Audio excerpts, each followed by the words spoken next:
Assalamualaikum, kembali lagi bersama saya Deti Asri Oktaviani.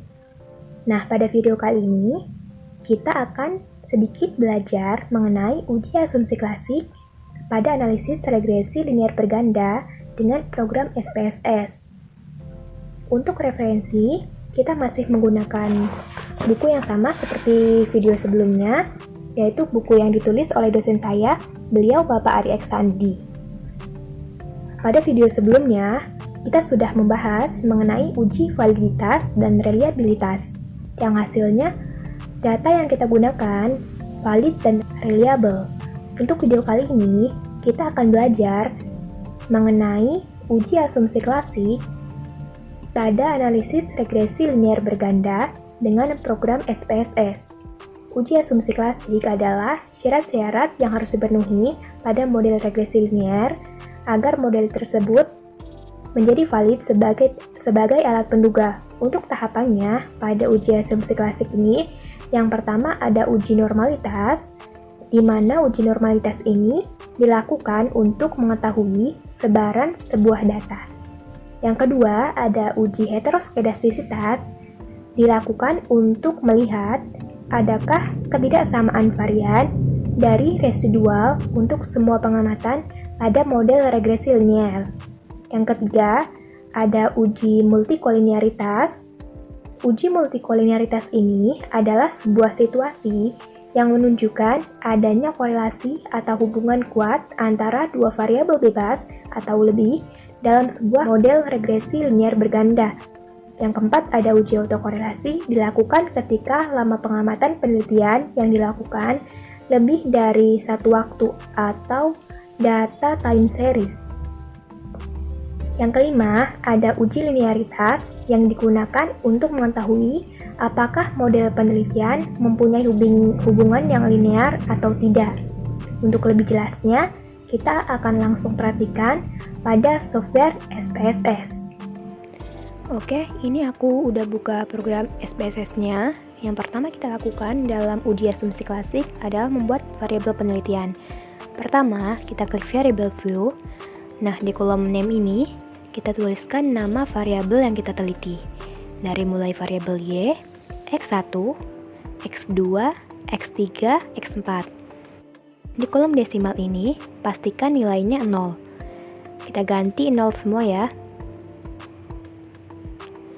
Lalu, di kolom measure ini, pastikan dalam posisi scale. Kita ubah semua jadi scale. Selanjutnya kita klik data view. Di sini sudah muncul variabel-variabel penelitian. Kemudian kita harus isi kolom variabel ini. Nah, di sini kita sudah persiapkan tabulasi data berbentuk Excel. Jadi memudahkan kita untuk mengisi, tinggal kita copy aja. Nah, di kolom skor ini kita kopikan ke kolom yang udah kita persiapkan tadi sesuai dengan nama variabel yang kita teliti. Kolom Y, copy ke kolom Y. X1 sama kita copy sampai X4. Nah, ini X3. Kemudian untuk X4 kita copy.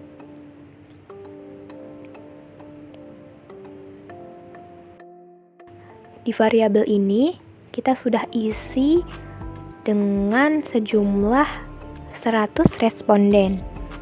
Ini ya, 100. Kemudian selanjutnya kita akan melakukan uji normalitas. Kita klik analyze, kemudian regression, lalu pilih linear. Pada kolom dependen ini kita isi dengan variabel Y. Dan pada independen kita isi dengan X1 sampai X4. Lalu kita klik plots. Di kolom Y kita isi dengan srecit. Kita pindahkan srecit. Kemudian untuk X kita isi zpred. Kemudian pada standar residual di sini kita checklist histogram dan normal probability. Lalu kita klik continue, kemudian OK. Nah, di sini akan muncul outputnya dari uji normalitas. Kita tunggu prosesnya untuk menghasilkan hasilnya.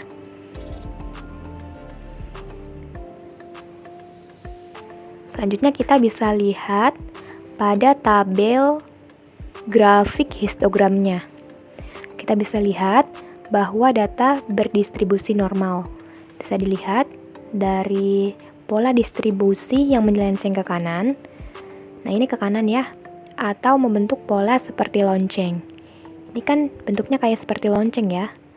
Jadi berdistribusi normal. Kemudian pada grafik p-plotnya di sini, dari grafik ini kita bisa simpulkan bahwa data berdistribusi normal.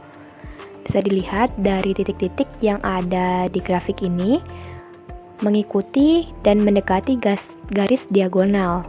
Ini garis diagonalnya ya. Berarti data berdistribusi normal. Selanjutnya, kita akan melakukan uji Kolmogorov-Smirnov. Kita masih menggunakan data yang sama. Caranya,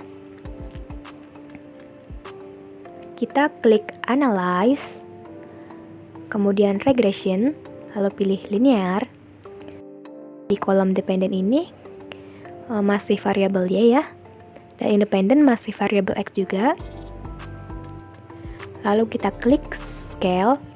Nah, pada residual di sini kita checklist Unstandarized. Lalu kita klik Continue. Lalu OK. Ini masih proses. Di sini nanti akan muncul res1 pada variabelnya. Nah, di sini udah muncul kolom res1 ya. Berarti ini nilai residualnya. Langkah selanjutnya adalah kita klik Analyze. Kemudian klik Non-Parametric Test. Kita cari Non-Parametric Test. Kemudian pilih Legacy Dialogs. Lalu pilih One Sample KS. Nah, pada tes variabel di sini kita isi dengan unstandarized residual yang sudah kita cari tadi.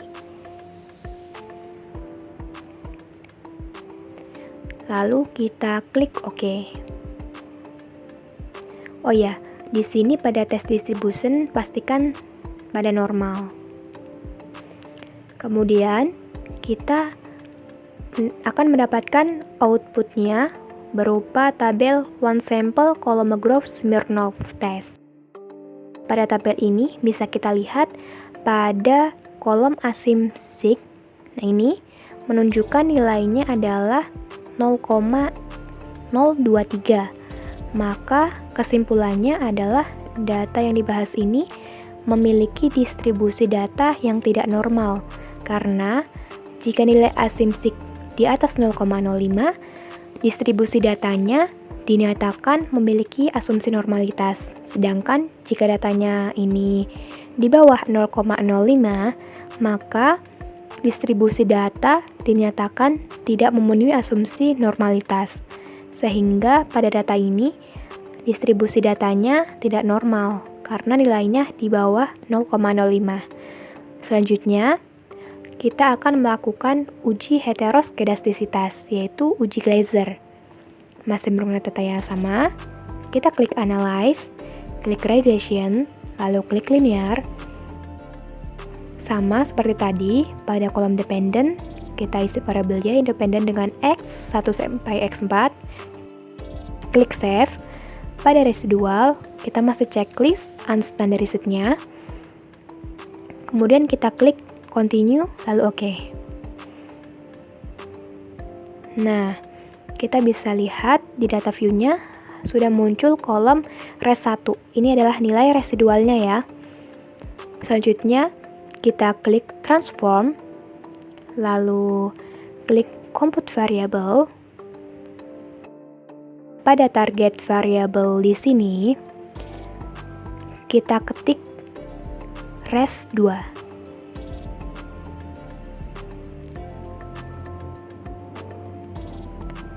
res 2.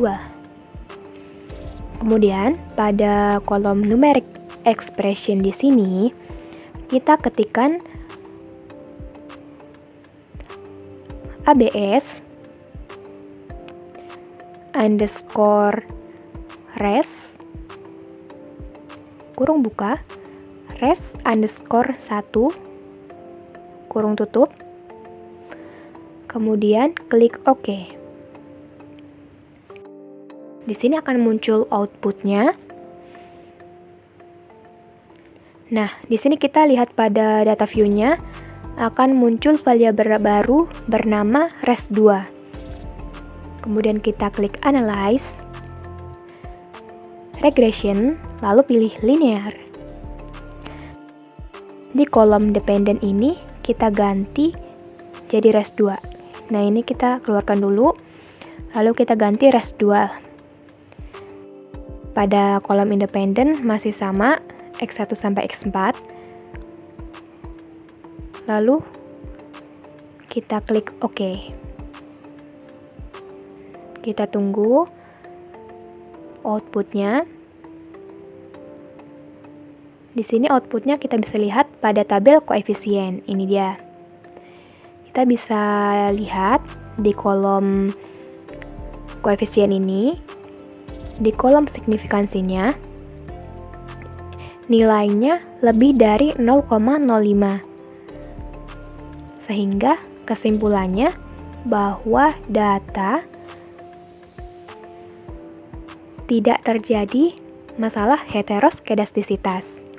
Selanjutnya kita akan melakukan uji scatter plot. Ini kita masih menggunakan data yang sama seperti tadi. Kita klik Analyze, lalu kita pilih Regression, kemudian Linear. Nah, di kolom dependent ini kita isi variabel Y, kemudian independent sama X1 sampai X4, lalu kita klik Plots. Pada kolom Y kita masih isi dengan sRecit dan X masih zpred. Kemudian kita klik Continue, lalu OK. Nah, kita akan lihat pada outputnya. Di sini bisa kita lihat titik-titik menyebar secara acak dan tidak membentuk sebuah pola tertentu. Nah, titik-titik juga menyebar di atas atau di bawah angka 0, sehingga kesimpulannya model regresi tidak mengalami heteroskedastisitas, sehingga model regresi ini valid dijadikan variabel penelitian. Oke, setelah kita melakukan uji normalitas dan heteroskedastisitas, selanjutnya kita akan melakukan uji yang ketiga, yaitu uji multikolinearitas. Kita masih menggunakan data yang sama.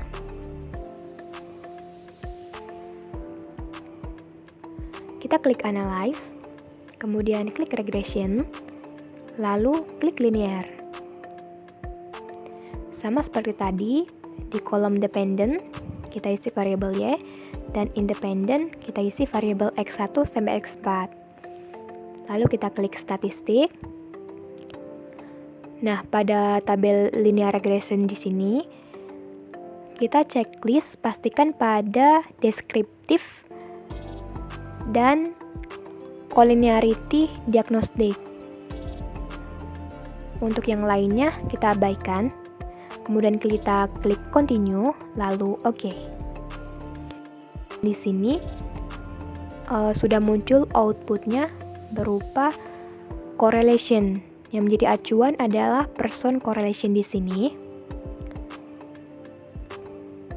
Pada tabel ini bisa kita lihat nilainya rata-rata lebih besar dari 0,08, sehingga tabel ini menunjukkan tidak adanya nilai korelasi yang lebih besar dari 0,8, sehingga dapat disimpulkan bahwa tidak terjadi multikolinearitas antara variabel independen yang akan diteliti. Bisa kita lihat nih, angkanya lebih besar dari 0,8 semua kan rata-rata. Berarti tidak terjadi masalah multikolinearitas. Selanjutnya, kita scroll ke bawah. Kita akan lihat hasil output VIF dan toleransinya. Di sini pada tabel koefisiennya bisa dilihat di sini pada kolom VIF-nya di sini nilainya kurang dari 10. Nah, pada toleransi di sini nilainya lebih besar dari 0,01. Maka dapat disimpulkan bahwa data yang kita teliti tidak terdapat masalah multikolinearitas. Nah, itu dia untuk langkah-langkahnya. Untuk teman-teman yang sudah menonton, bisa langsung praktikan mengenai langkah-langkah yang ada di video. Semoga video ini bermanfaat. Nantikan video selanjutnya. Terima kasih. Wassalamualaikum.